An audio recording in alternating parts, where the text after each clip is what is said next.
You just dropped a new song with Ralphie? Ralphie, yep. Shout out Ralphie, man. Good guy. I feel like you've always kind of like had your ear to the street in terms of like the LA shit. Like, do you feel like, you know, in terms of the new generation of LA artists, obviously Ralphie's kind of I won't call him an OG, but he's been around his brother long enough. Right. Are you a fan of what's going on in LA right now with all the new kids that are coming up? I'm a fan of the growth that's happening. You know what I'm saying? There's a lot of Mexicans doing what they're doing, and they're getting praise for it. You know what I'm saying? So I'm a fan of that for sure. Definitely a fan of a few artists that are out there, and I definitely don't like a few of them as well. You know what I'm saying? But you know, I feel overall it's a good thing. Yeah, what's happening? You know what I mean? How dope was like when you saw that Lefty ended up on TV off on Kendrick's album? I was surprised, even though he was running around kind of telling everybody. Yeah, he did. I didn't really think. I was like, and then I was like, damn. Like, it's platinum. Yeah. You know what I mean? Like, that's a big moment. However you feel about Lefty Gunplay, that's a big moment. Look, I met Lefty before he blew up, right? So one of Lefty's first songs that he dropped was Letter to Drummer, right? So he actually rapped. No, he rapped to you. Yeah, he rapped it. Yeah, he rapped to me on that song, but I met him at a club in OC, and he rapped it to me like in person. Before he got on the Corner Store. Shout out to the Corner Store, because Corner Store really helped him blow freestyle up. he had. I think it was the Superman freestyle. That shit was hard. That was a shit for Lefty there. He murdered that shit. Yeah. So when I talked to Dez, I was like, man, Lefty owe you some money for sure. But anyways, you know what I'm saying? Lefty, as a person, Lefty is genuine. I don't think people know that. I always tell everybody who asks me, I'm like, man, dude's got his demons, but he's got a good heart on inside of him. He's a good dude. He's a genuine person. For sure. You know what I'm saying? And he just called me like the other day and shit. He was like, drummer, I need to be on your album. Your album ain't gonna be hard unless I'm on your album. I was like, shut your ass up, fool. But you know, Lefty's cool, man, and that's a big moment, and I like that. You know what I'm saying? Like, you know, obviously people are gonna say what they say. You're gonna have your haters and shit like that, but man, let him have his time. You know what I'm saying? Like, let him do his shit. You know, Lefty got to build from this now. He got to for sure put some shit out. You know? I think he's trying to get. It's funny because his songs I can't get right with Problem. Yeah. But I think he's like making a real effort to like over there with Mike and Keys, huh? Yeah, get his shit together in terms of like, you know, the shit that, you know, people have concerns about. But Lefty's a good dude, and he's talented as fuck. Yeah, like, he's talented. But people are gonna find a way to hate, bro. You know what I'm saying? Well, they're also gonna find a way to hate because they wish they were in his position. Yeah, you know what I mean? And no, like, definitely. And he seems to like be the guy who. I mean, think about how many people that probably felt like, okay, they should have been chosen for one of that. You know what I'm saying? 100%. And to be honest, as opposed to being like, wow, we like this. They're like Peso and Lefty are on a fucking Kendrick album. Right, exactly. You know what I'm saying? Like, that's a win for everybody. It's a win for everybody. You know what I mean? And a lot of people look at it that way, like, man, you know, they've been in the game for so long and this long and woo woo, and maybe, you know, they should have been on it. Okay, I see that. You know what I mean? But I also see that where the state of music is at right now. Mm-hmm. You know what I'm saying? And I see people are getting signed due to how much clout or how much viral shit they have out. Right. You know what I'm saying? Which is crazy. You know what I mean? But it's cool. As long as you're at peace with yourself, you can't be mad at that. You know what I'm saying? Like, I'm good, bro. Like, music has provided for me in so many different ways. You know what I'm saying? And you know, it's funny when I did an interview with Chuck Dizzle and fucking Head? Yeah, and Head. Yeah. I remember they had asked Mozzie a question about like, when does he feel like he's gonna make it, right?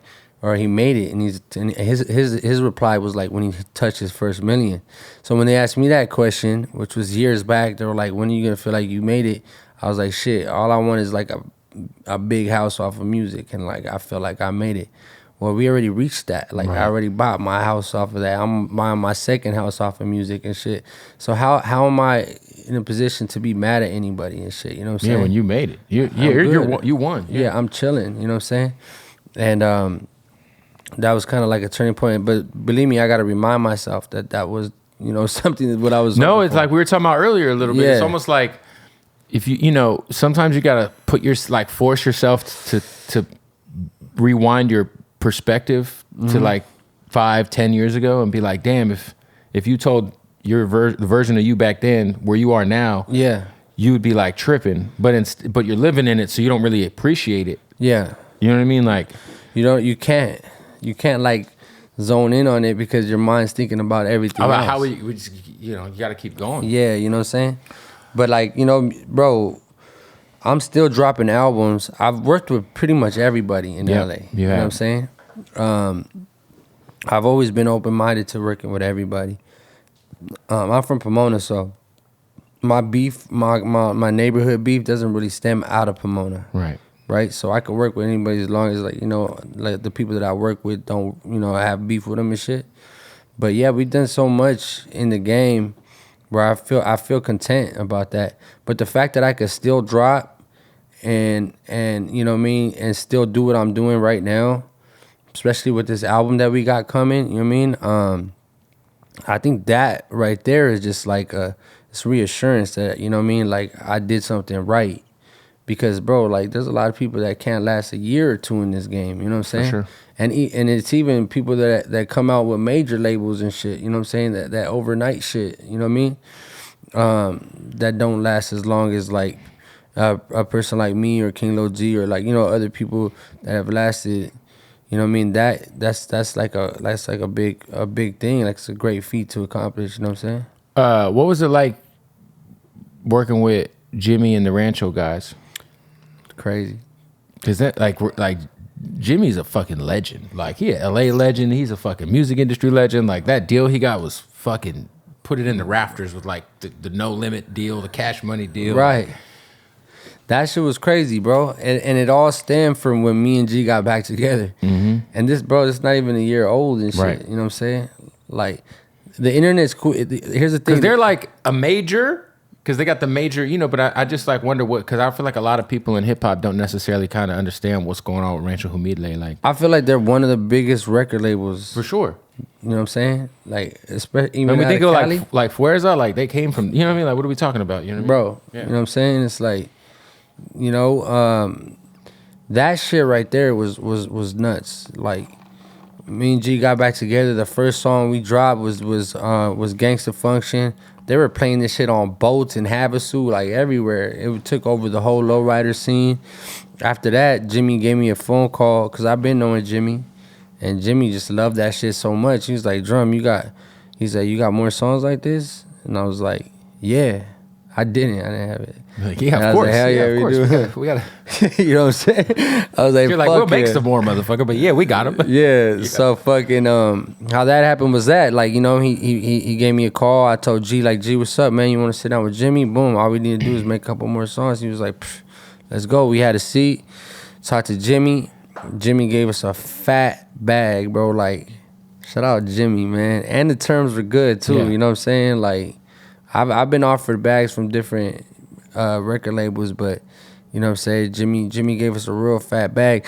And then me and 100 and then Zace has some shit to do with it, because I still be producing too. I just kind of do it on the cut, but we came up with like 6 more songs and we just released it. Then we released Bangin', and then Bangin' went viral.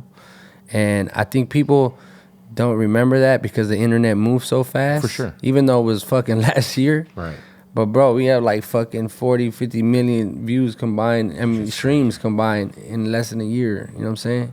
Are you dropping this new album in March independently? Yeah. Okay. We're doing this independently. Shout out to Killer Kush, man. We have a lot of help with friends. Dope. You know what I'm saying? Where we don't have to go out. You know what I mean? Because one of the reasons you want to go to a label is to get some money, some sure. Cash flow. You know what I mean? If you're smart, you're going over there to get cash flow to dump into the album, to make the album what it needs to do. Yeah. You know what I'm saying? But this album we're doing independently, and we got some dope features on there, man. You know what I'm saying? Like, it took me a minute to get I was fucking racking Hundo. Man, I made this fool work overtime because Hundo's my engineer and producer. So we kind of reinvented the album like 4 times in the last 2 months. Like I was like scratch everything.